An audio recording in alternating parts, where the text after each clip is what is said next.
So, have you ever stared at your credit card statement or maybe one of those massive marketing banners promising literally thousands of reward points and thought, wait, what does this actually mean for my wallet? Yeah, me too.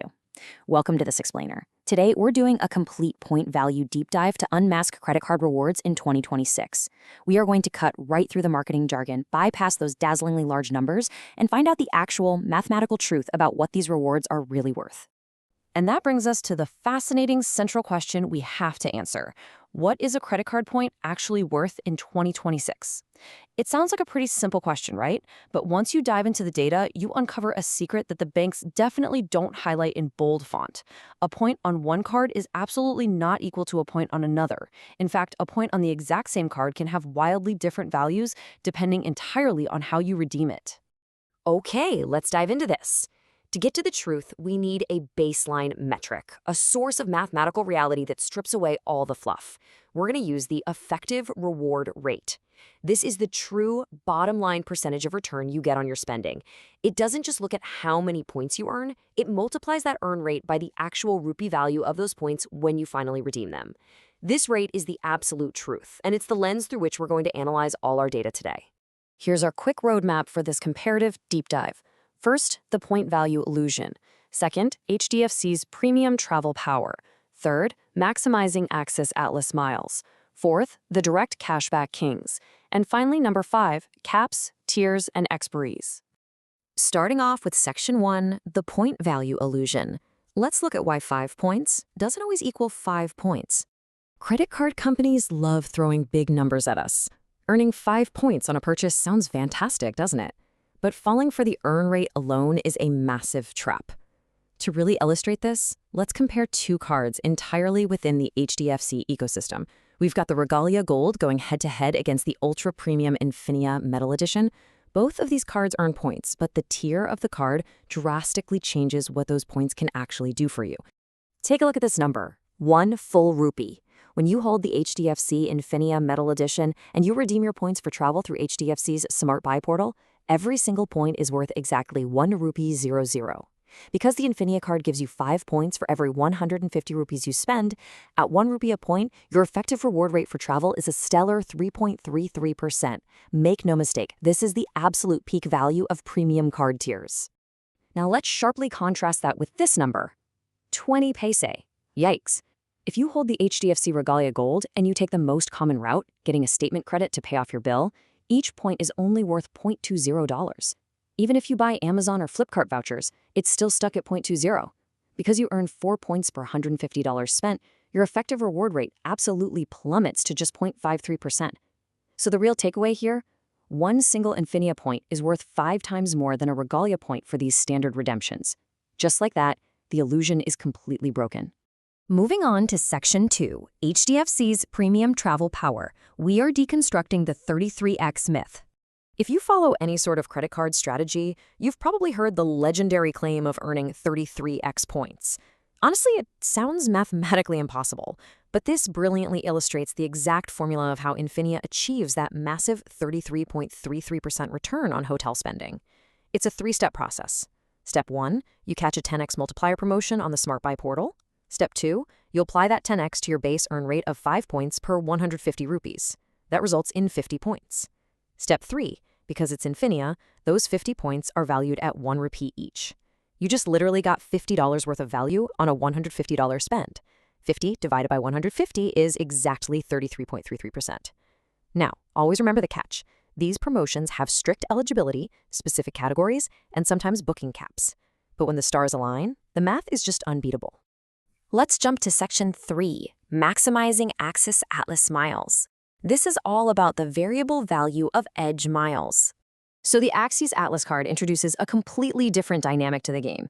Here, the value of a point fluctuates wildly depending entirely on your chosen transfer partner.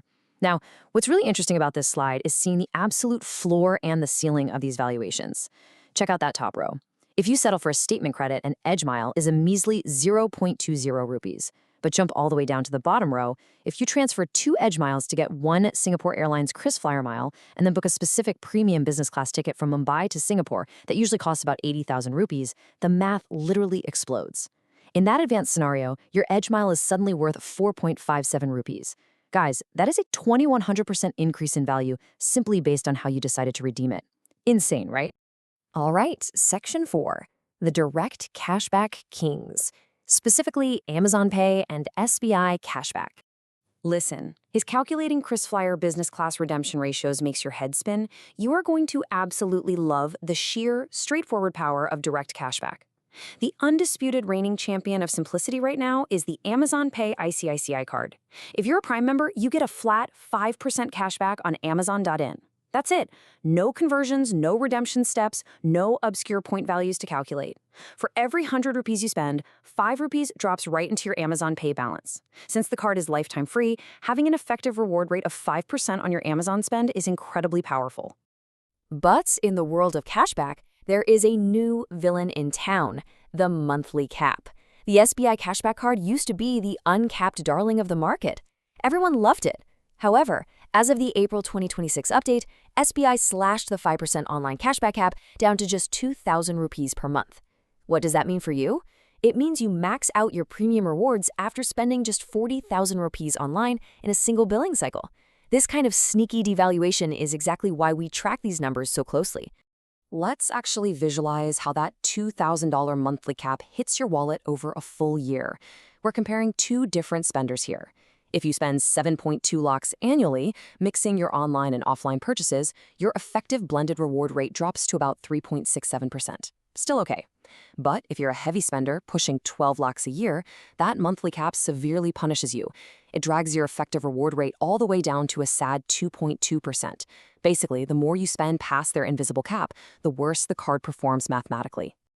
Finally, Section 5, caps, tiers, and expiries, playing the long game of credit card rewards.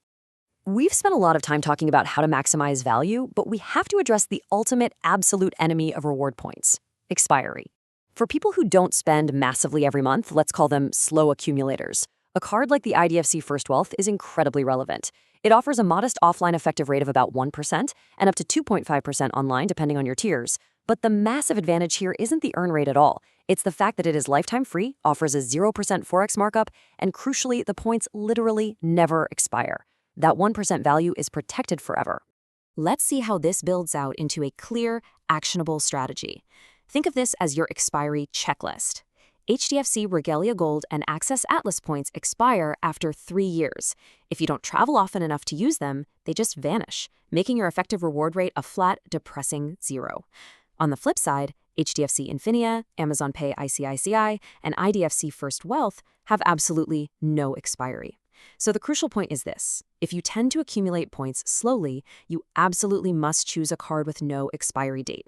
It's the only way to preserve your mathematical value over the long haul. And that brings us to the final and really the most important question you have to ask yourself after seeing all this data. Take a hard look inside your own wallet. Are you actually earning mathematically sound rewards, or are you just running a stressful race against hidden monthly caps and 3-year expiry dates? Digging into the actual point values for 2026 has been pretty eye-opening, hasn't it? Well, now it's your turn to calculate your own effective reward rate. Thank you so much for joining me on this explainer, and I'll catch you next time.